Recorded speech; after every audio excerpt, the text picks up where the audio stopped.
డబ్బుకి జరుగుతున్న ఎన్నికలు ఒక పక్క న్యాయానికి ఇంకో పక్క నేరానికి జరుగుతున్న ఎన్నికలు ఈ ఎన్నికల్లో రాజశేఖర్ రెడ్డి బిడ్డ ఓడిపోయింది అంటే నేరం గెలిచింది అని అర్థం।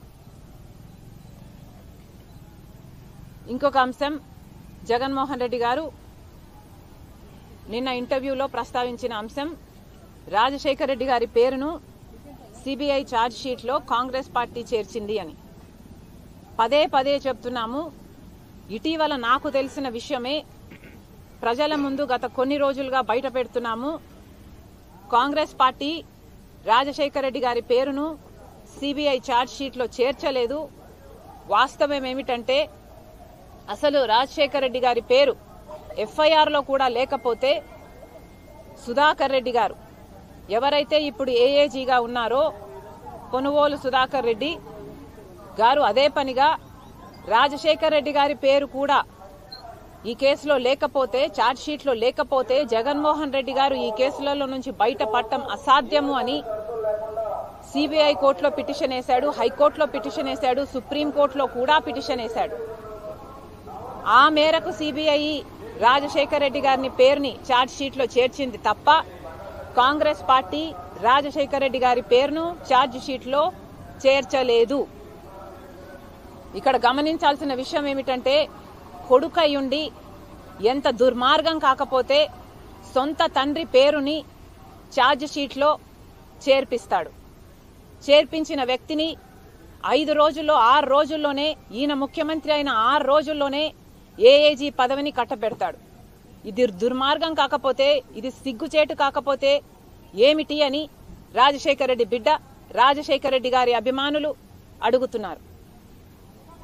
మీరు స్వార్థం కోసం ఈరోజు రాజశేఖర్ రెడ్డి గారి పేరుని సిబిఐ ఛార్జ్ షీట్ లో చేర్పించి ఈ దుర్మార్గపు చర్య చేయడమే కాకుండా మళ్ళీ ఆ బురదని ఇంకొకరి మీద పూయాలని చూస్తున్నారు।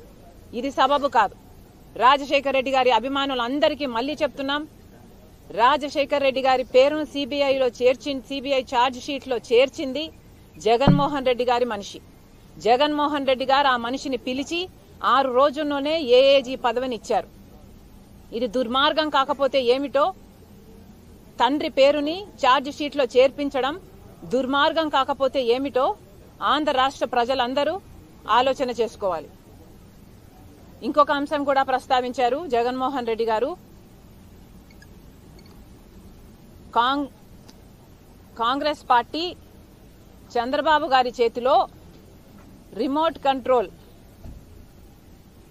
Congress party is remote controlled by Chandrababu Naidu అన్న స్టేట్మెంట్ చేశారు।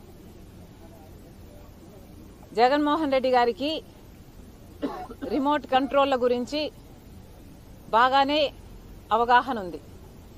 ఎందుకంటే గత 5 సంవత్సరాలుగా జగన్మోహన్ రెడ్డి గారు కేంద్రంలో మోడీ చేతిలో ఒక రిమోట్ కంట్రోల్ గా ఉన్నారు, రాష్ట్రంలో తన ఇంట్లో ఉన్న వాళ్ళ చేతుల్లో రిమోట్ కంట్రోల్ గా ఉన్నారు।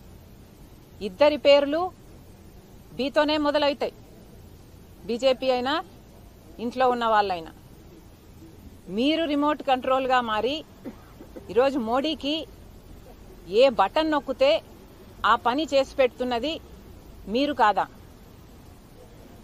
మోడీ గన్నవరం గంగవరం పోర్టుని అదానికి ఇచ్చేయండి అంటే ఆ పని చేసి పెట్టింది జగన్మోహన్ రెడ్డి గారు కాదా? రిలయన్స్ రాజశేఖర్ రెడ్డి గారి చాపర్ యాక్సిడెంట్ లో రిలయన్స్ హస్తం ఉంది అంటే జగన్మోహన్ రెడ్డి గారు చెప్తే ఈ రోజు వరకు కూడా ఆ రోజు గొడవలు చేసిన వాళ్ళు ఈ రోజు వరకు కూడా కేసులలో ఇరుక్కొని ఉన్నారు। అలాంటి రిలయన్స్ ని బీజేపీ బటన్ నొక్కితే మీరు రాజ్యసభ సీటు ఇవ్వలేదా? ఇలా మోడీ ప్రతి చట్టానికి ఈ 5 సంవత్సరాలలో ప్రతి బిల్లుకి రిమోట్ నొక్కుతూనే వచ్చాడు। జగన్మోహన్ రెడ్డి గారు ఇక్కడ మద్దతు ఇస్తూనే వచ్చారు।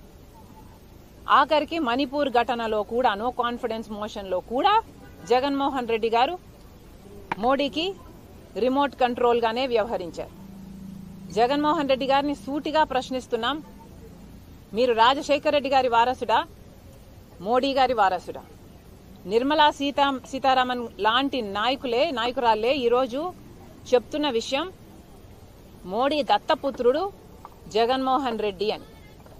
నిజంగానే మోడీ దత్తపుత్రుడిలాగే, మోడీ వారసుడిలాగానే జగన్మోహన్ రెడ్డి గారు వ్యవహరించిన మాట వాస్తవం కాదా?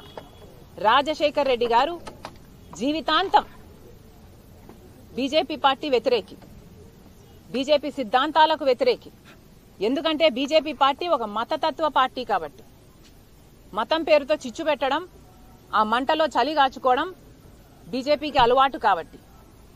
ఒక మతాన్ని అవమానించడం, ఇంకో మతాన్ని రెచ్చగొట్టడం బీజేపీకి తెలిసిన రాజకీయం మాత్రమే కాబట్టి. రాజశేఖర రెడ్డి గారు అంతగా వ్యతిరేకిస్తే, గోద్రా సంఘటనలో రాజశేఖర రెడ్డి గారు బీజేపీని అంత దులిపేస్తే, మరి జగన్మోహన్ రెడ్డి గారు మణిపూర్ విషయంలో క్రైస్తవులు అయ్యుండి ఒక మహిళను నగ్నంగా ఊరేగించారు. అంత ఘోరాతి ఘోరంగా క్రైస్తవుల పట్ల వ్యవహరిస్తే మరి జగన్మోహన్ రెడ్డి గారు ఏం చేశారండి? మోడీ గారి వారసుడిగా, మోడీ గారి దత్తపుత్రుడిగా అదే మణిపూర్ ఇష్యూలో బీజేపీకే సపోర్ట్ ఇచ్చారు. మరి జగన్మోహన్ రెడ్డి గారు ఆలోచించుకోవాలి, మీరు వాస్తవానికి మోడీ దత్తపుత్రుడు.